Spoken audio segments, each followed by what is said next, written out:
Hello friends, knowledge versatile welcomes you. Conditional sentence অর্থাৎ শর্তযুক্ত বাক্য। আরেকটু অন্যভাবে যদি বলি, যে সেন্টেন্সগুলো সাধারণত আমরা ইফ ক্লজ দিয়ে শুরু করি। যদি তুমি আসো তবে আমি তোমাকে সাহায্য করব, যদি আমি ভালো করে পড়াশোনা করতাম তবে আমি পাশ করে যেতাম। এই ধরনের সেন্টেন্সগুলো, অর্থাৎ যদি একটা হতো তার উপর নির্ভর করে আমার দ্বিতীয় সিদ্ধান্তটা নিতে হচ্ছে। তো এই ধরনের বাক্যগুলোকে আমরা বলি কন্ডিশনাল সেন্টেন্স বা শর্তযুক্ত বাক্য। এই শর্তযুক্ত বাক্য কিন্তু গঠনের ভিন্ন ভিন্ন ক্ষেত্র রয়েছে এবং সেগুলো যদি আমরা না জানি, ইংরেজিতে কিন্তু আমাদের ভুল হয়ে যাওয়ার একদম প্রবল সম্ভাবনা রয়েছে। তা আজকের আলোচনায় আমরা এই কন্ডিশনাল সেন্টেন্স বা শর্তযুক্ত বাক্যগুলোকেই কিভাবে কনস্ট্রাক্ট করতে হয়, কিভাবে গঠন করতে হয়, সেগুলো নিয়ে আলোচনা করব। আর যে কন্ডিশনাল সেন্টেন্সগুলো আমরা পাই তার মধ্যে প্রথমেই রয়েছে জিরো কন্ডিশনাল সেন্টেন্স, অর্থাৎ এখানে সেইভাবে কোনো কন্ডিশন বা শর্ত থাকে না। তারপর আসছে ফার্স্ট কন্ডিশনাল সেন্টেন্স, তারপর রয়েছে সেকেন্ড কন্ডিশনাল সেন্টেন্স এবং শেষে রয়েছে থার্ড কন্ডিশনাল সেন্টেন্স। তো আমরা সমস্ত কন্ডিশনাল সেন্টেন্স গুলোকে উদাহরণ সহ আলোচনা করে দেখব এবং তার গঠনগুলো কি সেগুলো জানাবো। তো আজকের আলোচনায় যেটা থাকছে how to construct conditional sentence, শর্তযুক্ত বাক্য, ইফ ক্লজ। এবং এই সেন্টেন্সগুলো আমরা ইফ দিয়ে সাধারণত শুরু করে থাকি। কিছু ক্ষেত্রে ইফ এর ব্যবহার না করেও এগুলো করা যায়, সেক্ষেত্রে আমরা হ্যাড দিয়ে সেন্টেন্সটাকে শুরু করতে পারি।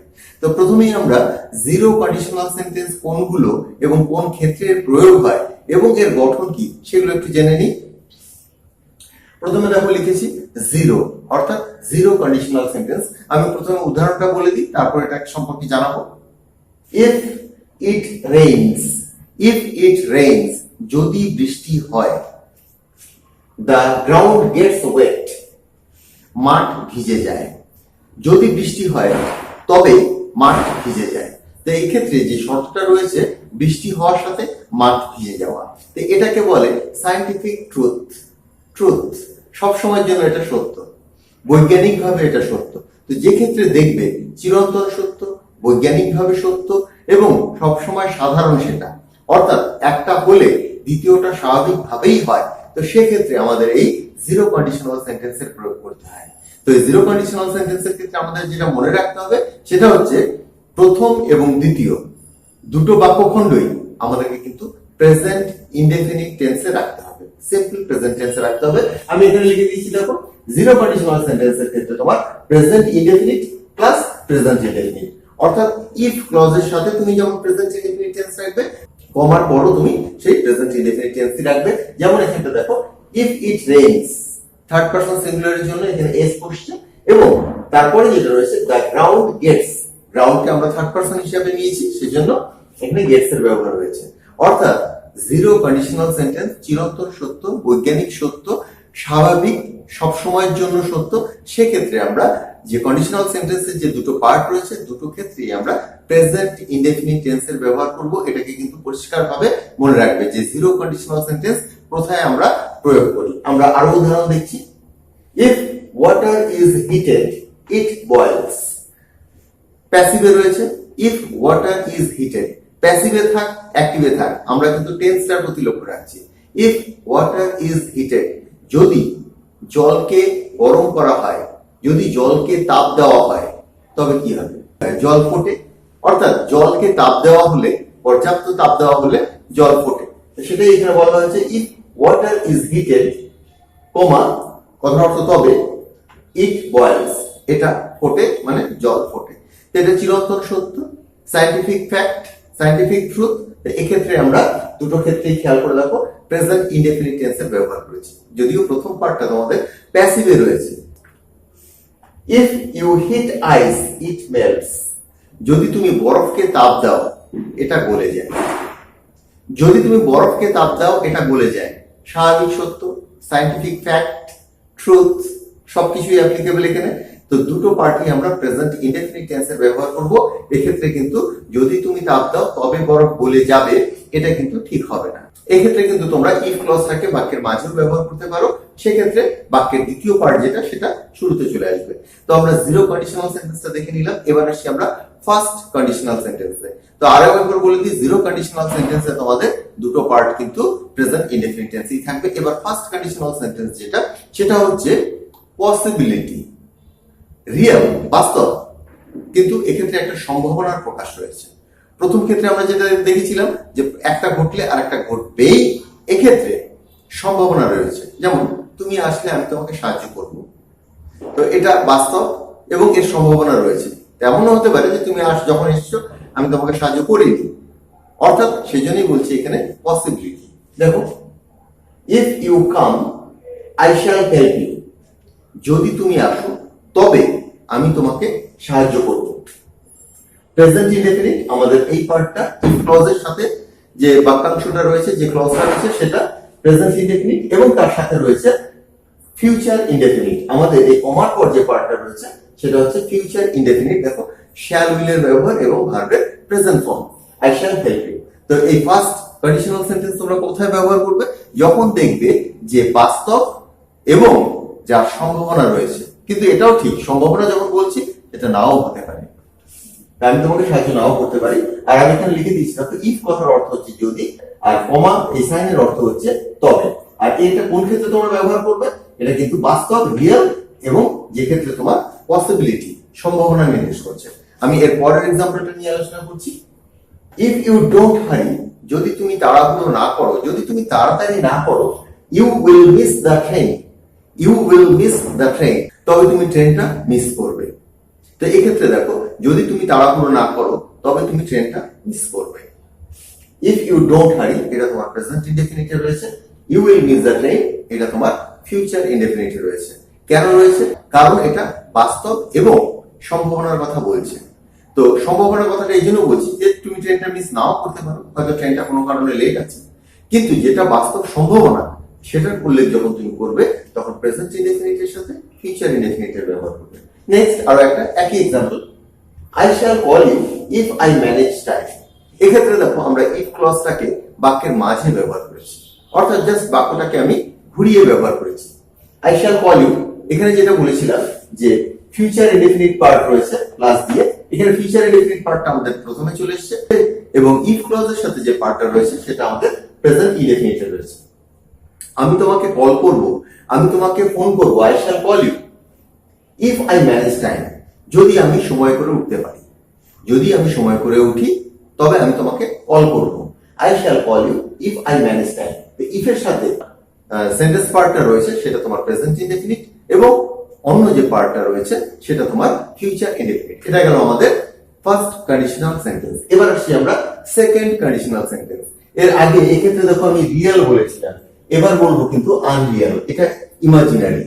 অর্থাৎ সেকেন্ড কন্ডিশনাল এবং থার্ড কন্ডিশনাল দুটোই হচ্ছে কাল্পনিক, বর্তমানে কল্পনা করা, আর তোমার থার্ড কন্ডিশনাল হচ্ছে অতীতে কল্পনা করা। বর্তমানে কিভাবে কল্পনা করব দেখে নাও, ইফ দে প্লেড বেটার, তারা যদি ভালো খেলতো, দে উড উইন, তারা জিততো। যদি তারা ভালো খেলতো তবে তারা জিততো, তো তারা আসলে ভালো খেলেনি, তারা জেতেওনি। তো এক্ষেত্রে তুমি কি করবে? ইফ দে প্লেড বেটার, এই যে পার্টটা রয়েছে ইফ ক্লজের সাথে যে অংশটা রয়েছে সেটাকে তোমার পাস্ট ইনডেফিনিট টেন্সে নিতে হবে, এবং কমার পর তুমি মডেলের ব্যবহার করবে, উড বা কুড। মূলত উড বা কুডেরই ব্যবহার হয়, আর উড কুড যেহেতু মডেল সেজন্য তারপর তুমি কি ব্যবহার করবে? ভার্বের present form.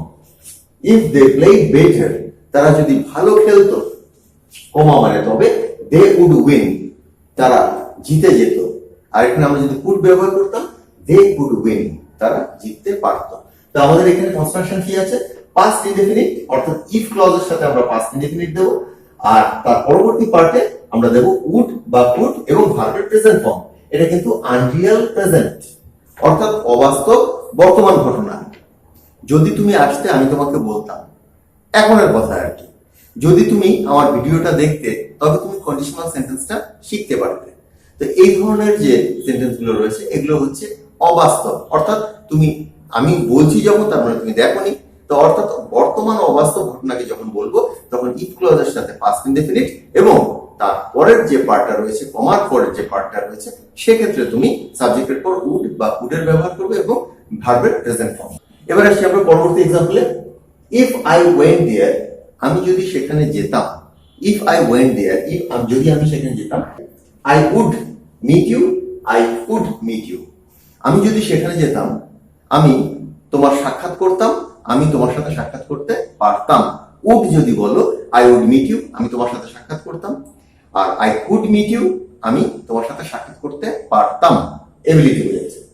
If I went there, আমি যদি সেখানে যেতাম, তবে আই উড মিট ইউ, আমি তোমার সাথে সাক্ষাৎ করতাম, বা আই কুড মিট ইউ, আমি তোমার সাথে সাক্ষাৎ করতে পারতাম। তো এটাও কিন্তু অবাস্তব, অর্থাৎ আমি সেখানে যাইনি, সেজন্য আমি তোমার সাথে দেখাও করতে পারিনি বা দেখা করিনি। 3 নম্বর এক্সাম্পলটা দেখো। এবার দেখো ইফ ক্লজটাকে ভিতরে ব্যবহার করা হয়েছে। ইউ কুড বা ইউ উড স্পিক ইংলিশ, তুমি ইংরেজি বলতে পারতে বা তুমি ইংরেজি বলতে। যদি তুমি কুডের ব্যবহার করো তখন তুমি পারা কথাটা ব্যবহার করবে, তুমি ইংরেজি বলতে পারতে। আর ইউ উড, তুমি ইংরেজি বলতে। কোন শর্তে?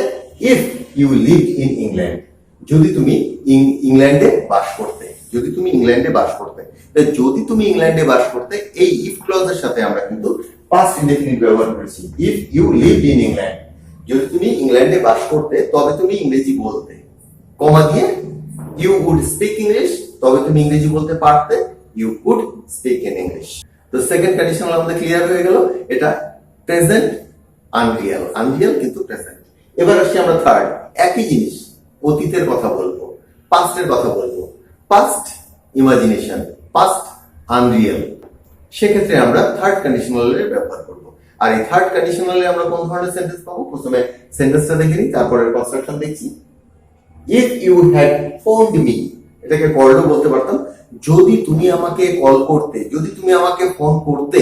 সেকেন্ডের সাথে থার্ডের প্রথম অংশের বাংলা অর্থের তো তেমন কোনো পরিবর্তন হচ্ছে না। I would have informed you, আমি তোমাকে জানিয়ে দিতাম। অর্থাৎ যখনই দেখবে if you had phoned me এটা রয়েছে, অর্থাৎ প্রথম পার্টে হ্যাডের ব্যবহার রয়েছে। তোমরা জানো যে হ্যাডের ব্যবহার অক্সিলারি ভার্ব রূপে, সাহায্যকারী ভার্ব রূপে পাস্ট পারফেক্ট টেন্সে ব্যবহার হয়।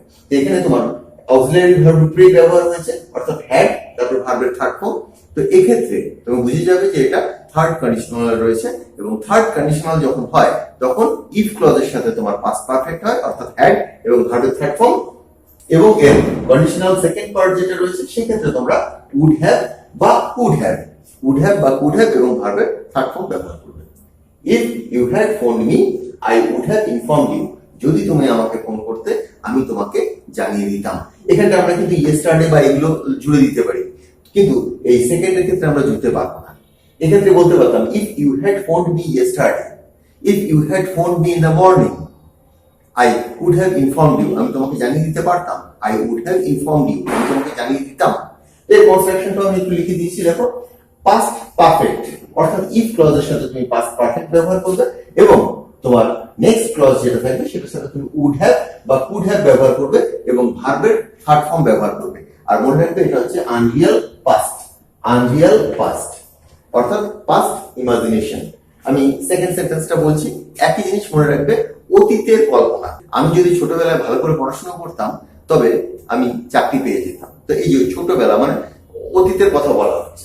নেক্সট এক্সাম্পলটা দেখো। If he had prepared well, যদি সে ভালো করে প্রস্তুতি নিত, অতীতের কথা বলা হচ্ছে কারণ এখানে হ্যাডের ব্যবহার রয়েছে।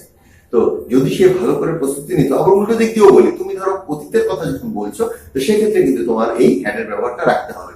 আর যদি কোনো সেন্টেন্স মেকিং এর ক্ষেত্রে এই কনস্ট্রাকশন গুলো পাও তো সেক্ষেত্রে তোমরা কিন্তু পুরো ব্যাপারটাকে আগে বুঝে নেবে, তারপর ব্যবহার করবে যে এখানে হ্যাড হবে না ভার্বের পাস্ট ফর্ম হবে। If he had prepared well, যদি সে ভালো করে প্রস্তুতি নিত, হি উড হ্যাভ পাসড, সে পাস করে যেত। যদি সে ভালো করে প্রস্তুতি নিত তবে সে পাস করে যেত। এখানে দেখো উড হ্যাভ এবং তারপর ভার্বের থার্ড ফর্ম, এটা হচ্ছে উড হ্যাভও দিতে পারতাম, তবে সে পাস করে যেতে পারতো। এখানে বলছি পাস করে যেত, ওখানে বলতাম পাস করে যেতে পারতো। এখানে উড হ্যাভ পাসড, সেটা হচ্ছে উড হ্যাভ পাসড। তো কনস্ট্রাকশনে কি রয়েছে, তোমার ইফ ক্লজের সাথে হ্যাড এবং ভার্বের থার্ড ফর্ম, এবং মেইন ক্লজে তোমার থাকছে উড হ্যাভ বা কুড হ্যাভ এবং ভার্বের থার্ড ফর্ম। আরো একটা এক্সাম্পল দেখো। If I had mate him before, যদি আমি তার সাথে আগেই সাক্ষাৎ করতাম, যদি আমি তার সাথে আগেই সাক্ষাৎ করতাম তবে কি হতো, I could have told him, আমি তাকে বলে দিতে পারতাম। আই কুড, এখানে কুড রয়েছে তাই আমি পারা কথাটা ব্যবহার করলাম। I could have told him, আমি তাকে বলে দিতে পারতাম। তো মেইন ক্লজে আমরা কুড হ্যাভ এর ব্যবহার করলাম। তো তোমরা খুব ভালো করে এই বোর্ডটাকে স্টাডি করো, তবে দেখবে তোমাদের zero conditional, first conditional, second conditional এবং থার্ড কন্ডিশনাল এই কন্ডিশনাল সেন্টেন্সের যে মেইন কনস্ট্রাকশন সেটা নিয়ে তোমাদের আর কোনো অসুবিধা থাকবে না। এর বাইরেও কিন্তু state of being, state of পজিশনের ব্যবহার রয়েছে, যেগুলো আমি এখানটা উল্লেখ করিনি। অন্য কোনো আলোচনায় আবার সেগুলো আমি নিয়ে আসবো। তো আজকের আলোচনাটা আমি এখানে শেষ করছি। পরবর্তী আলোচনায় আবার যোগ দেবো। আমার পূর্ববর্তী ভিডিওর কিছু লিঙ্ক তোমরা নিচে ডেসক্রিপশনের মধ্যে পেয়ে যাবে, সেগুলোকে ক্লিক করে দেখে নিও, খুব ইম্পর্টেন্ট সেগুলো। And if you like the video, subscribe and hit bye. Thanks for watching.